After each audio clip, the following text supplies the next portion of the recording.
So, guys, welcome to the Q&A. And I did a Q&A question on my Instagram last week.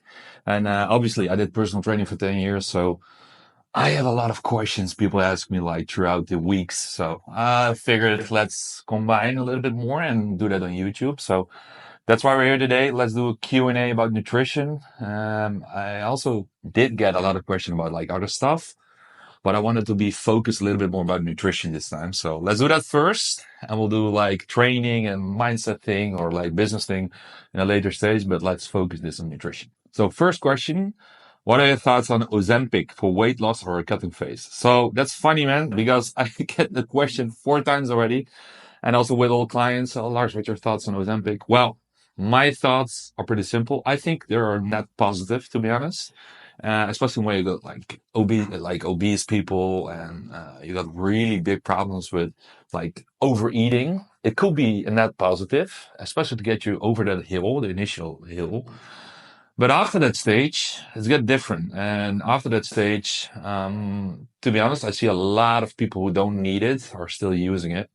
And the biggest problem is the weight loss you get is not only fat, it's also muscle tissue. So losing muscle, that's one of the biggest problems when using a GLP-1 inhibitor. So that's why I wouldn't recommend it. And the funny thing is, you don't not only got muscles, let's say in your biceps or your arms or like legs or whatever, but also your face. So when you search Ozempic face, you will see what I mean with that. And when you're going to use it for, I will say months or years upon a time, I think you will find out. But I will say it's a net positive though. Like get you over the hill and then try to get a normal balanced meal plan afterwards. Next question. How many calories should I be eating for just cutting? Not looking to track like everything. So don't want to track anything, but you want me to say what you want to eat, like need to eat. I think it's going to be difficult. And people say, I don't want to track everything. I just want to do my own thing and be a bit flexible. I'm all ears. I'm into that camp as well. But there's a big problem. You need to earn that badge. And most of the times you will earn that badge by actually you have a long period or did a period with tracking your macros. So you know what you're talking about. And I will say should be a mandatory thing for everyone. Like you learn so much by actually tracking your calories. And when you did that, you can go to, I will say, more of a flexible diet where you don't track like every meal or like every peanut you eat or whatever. So, but first tracking, I would suggest do your tracking first for, let's say, only a month. Like in a month, you learn a lot already. So get a good coach and do it for a month. Next question. Yo, mate, I've been intermittent fast for about 2 months. Haven't lost much weight, but feeling pretty good. Energy levels feel better and so forth. Looking to be ready for festival season though, next month. Any tips?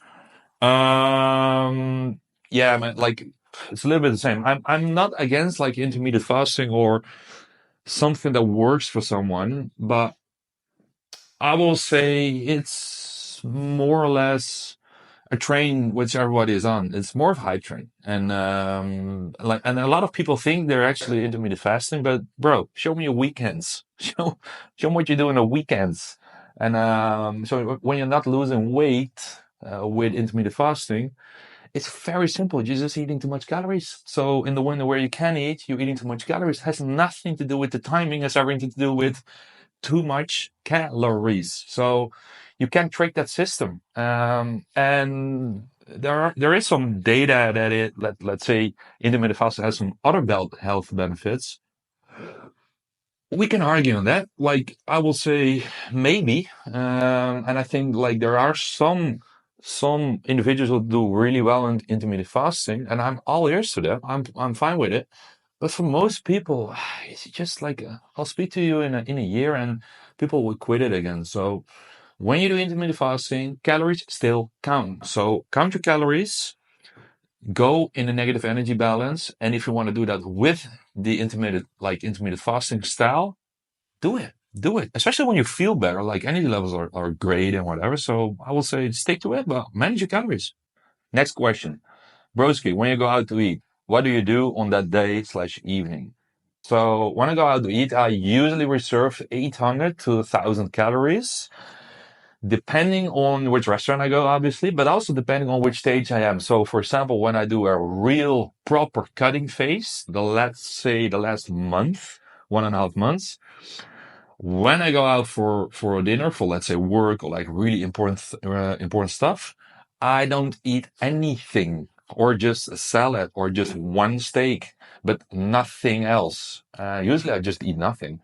And it feels weird, right? But I'm still like enjoying myself, get a drink or whatever, like Diet Coke, but I just eat nothing. It's pretty easy. Just eat beforehand and eat afterwards, and you will find, man. You will see that life goes on. So that's what I do then. But in, I will say, like a normal phase, which I was for, say, September until the end of March. I'll just order what I want, but I usually skip desserts. I always get like a steak or like some French fries, but like not too much. I don't drink alcohol like ever. So that is also like a big thing, right? So I usually can eat a little bit more because I don't eat or drink any calories from alcohol. Um, so I will suggest eat a big salad, order a big salad. No, no, first thing first. I will first, before I go, I will eat a Greek yogurt, like 500 grams. Then I will order a big salad, like nothing else salad with the dressings on the side. And I order a steak or like some fish or whatever, but without any potatoes or your chips or whatever. Next question. How should I balance weight training and cardio when training to both gain muscle and lose fat? I'm hybrid at the moment. We talked about the hype trains, right? Hybrid is one of them. We'll just call it fitness, but that's a different debate. Weight training and cardio. So, what I'll usually do, in the off season, I do 2 or 3 sessions, 20 minutes, low intensity, steady pace cardio, treadmill, or like walking in the gym. And besides that, I always do 10,000 steps every day. But now in the cutting phase, I bump it up a little bit more. I go 45 minutes, 3 times a week. And my heart rate will bump up to 125, 135. But again, like just a list cardio and low impact. So no running, no crazy sprints, no hit trainings, just low intensity, steady pace. Next question. Food for thought. Implementing certain types of food in your diet to improve focus. Bus. Well, I think this is also a little bit of a hype train nowadays. Like everyone's like searching for that like golden nugget. So I should implement this to like hyper focused or whatever. I tend to go really well just on oatmeal and just carbs, where everybody like is against at the moment. I'm fine with that. Like I have my normal meals, normal time. So I'm fine with that. That being said, like I eat 3 times a day, big meals, 4 times with my Greek yogurt at the end of the day, but only 3 times. So it's in the morning, it's around 12 till 1, and then it's around 6. So, and in between, I don't eat anything, just nothing, just like a cup of coffee or whatever. So just nothing. So the 3 big meals work the best for me. And I will just stick to that. And to improve focus, a lot of people say, like, if you eat too much carbs or you will get drowsy or whatever. I'm not that guy. So I feel fine on that. But if that's you, do it for, let's say, 2 weeks. Get an oatmeal, and for 2 weeks, just get a salad and a steak and an avocado or whatever, just like some more protein and fats, and see how you do on that. Do your own test with that. I will suggest don't search the internet for like the perfect answer, just like try it. Next question. Any thoughts on inflammatory foods when it comes to weight loss? Do, don't, balance. Also from Bas. So I would suggest when you want to lose weight, first get in a negative energy balance, and that will fix 85% of all inflammatory markers you're currently dealing with. But so that's like first thing first. When you don't do that, I will suggest do that first. By saying that, obviously some foods could be more over inflammatory market than others, but I want to be really careful, but like labeling yourself, so I'm gluten intolerant or like I can't eat this or can't eat that. It's just not proven that that is really the food you should exclude from your diet. For example, I can't eat oats, but I feel fine on oats. So do your own own research, feel it, do it for 2 weeks, like remove something, add something, and that will be your best thing to do it. Next question. I seem to always go over my calorie limit, even though I hit my macros. Thoughts? Thanks. I would say that's pretty simple. That is, or you're drinking calories, or you're eating a lot of fiber. And fiber usually contains between 1 or 2 calories. And for example, if you look at my fitness pal or whatever, like usually fiber is, let's say, the fifth one in the row. So you don't see that on your calorie scale that easily, but it's one of those things. And but it could also be if you, for example, use MyFitnessPal because it's user generated as well. People don't put calories in there like properly, and that could be a factor as well. But I would suggest alcohol or fiber. Next question. Want to try keto for a month, see how it works for me. Any experience to share? Note, where did you get where did you get your meat from? I'm not gonna tell that anymore. That's my plug, man. So I shared it on my Instagram. We also always go to a local farm where I get my meat. Last time I went there, like everything was gone. I sent so many people to that local farm that yeah. So I don't have my own meat now. So that's the problem. But keto for a month. Again, it's again like an exclusion diet, and the funny thing is that a lot of like real keto, like pro keto people, Paul Saladino, like the OG keto people, they are now eating carbs, because they had the experience with only doing keto, which drops the testosterone levels like a lot, and they had to supplement with a lot of electrolytes, and but you can beat insulin there. So I will suggest a keto diet for a month, or like a shorter period, could be really beneficial for a lot of people. And I also see the benefits there, also from a health perspective. But even the gurus are now switching to include also more carbohydrates. They're more in the fruit camp, honey, fruits, and whatever. But still, they do include carbs now, and it was not like 2 years ago. They were excluding everything. So I would suggest you can do it, but include some type of fruits. Like you need some insulin to go with that. Again, not only my thoughts, but it's also the thoughts of the actual gurus who promoted it. Next question. Yo, should I stay lean all year or try bulking up? I'm in the third year of training and want to build muscle, but I also want to cut fat. What do you recommend? Well, I don't know your physique at this point, but what I did was the first 5 years, I just like went full ham on bulking, and I added a lot of mass there. So I will suggest, if there's anything to show, you can do a cutting phase, but if you think I want to build up a little bit more, maybe wait for a year.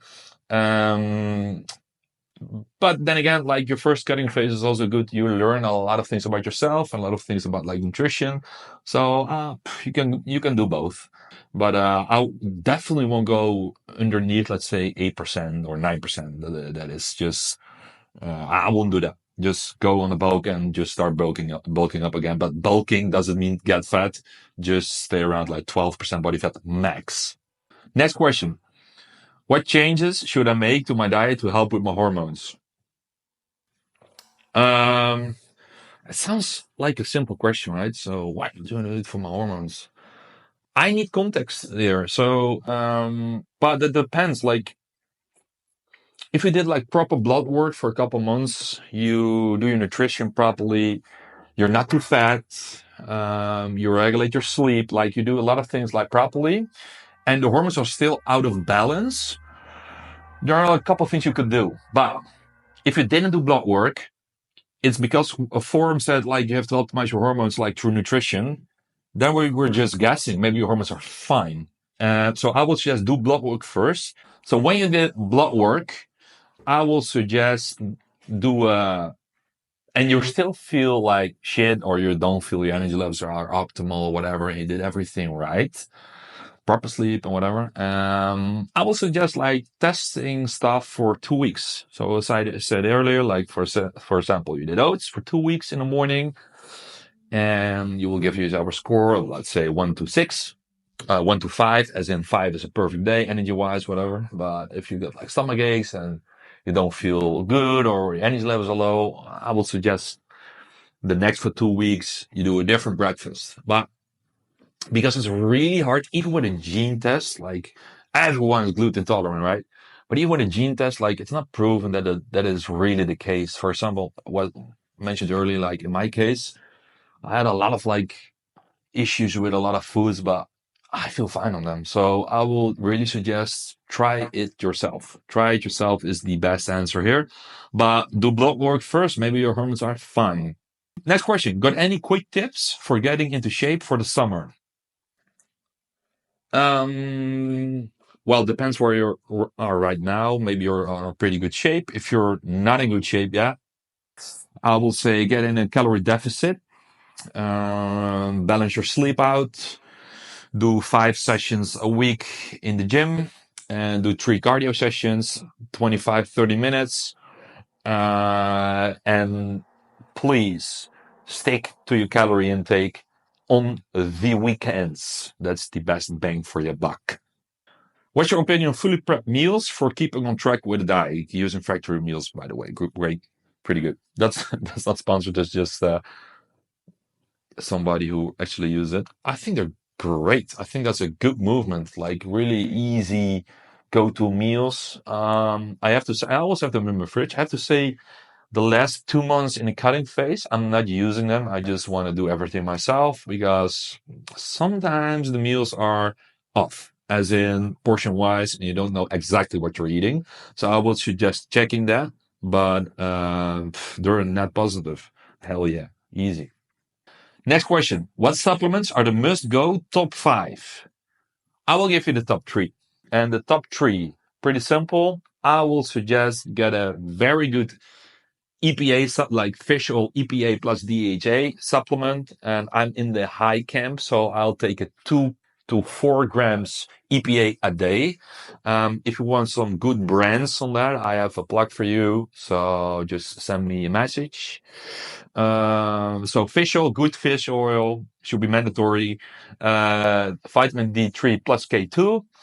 And I will suggest get a good multivitamin, methylated good multivitamin, or get a very good magnesium, depending on your diet. So if you're not like eating vegetables or like fruits or whatever, maybe the multivitamin should be a bit better. And obviously, a lot of people think like multivitamins are overrated. But then again, I know people who don't eat vegetables and like fruits. They need something. But when you do that, I will suggest get a magnesium biglycinate, and that will be the top like 3, 4 heavy hitters in supplements.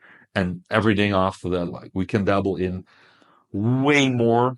I'm using a lot more supplements at the moment, but those are the heavy hitters. Then, last question for the day. How much calories are you eating at the moment, and how long are you planning to go? Well, how many calories I eat doesn't really matter, right? I mean, I am 96 kilograms now, training for 12 years. I'm 33 years old. I'm a guy. I'm 185. So, like, if you got that same, and I train 6 times a week. I have a pretty active job still. Like, I move around a lot. So, like, my calories doesn't really matter for you, but my calories currently are 3,200, and that's actually pretty low for me. So 3,200 calories, around 210 protein, around 90 gram fats, around 400 gram carbs.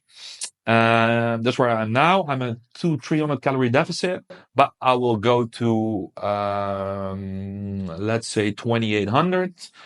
And then I will go to 2,200 for the last month. Now, let's say 3 weeks. And the last week, I will go to 1,800, like 1,900, like real low, because that's just depleting. But I will get into, let's say, 7% body fat, just under 3,000 calories. But for you, I would suggest check your like stats first and get like proper calories for you, for your body, and do not base anything what you do on what I'm eating. Yeah, that being said. So guys, that's the Q&A for today, the nutrition Q&A. I have more questions, like, and I really want to answer them all, but I just want to be a little bit focused here about the nutrition aspect. So this is the first one. I will do a nutrition one as well, a business one, but this is the first one, and I hope you guys liked it. And on to the next ones. If you have any more questions about these topics or whatever, you can always send me a message. And otherwise, I'll see you in the next one. Ciao.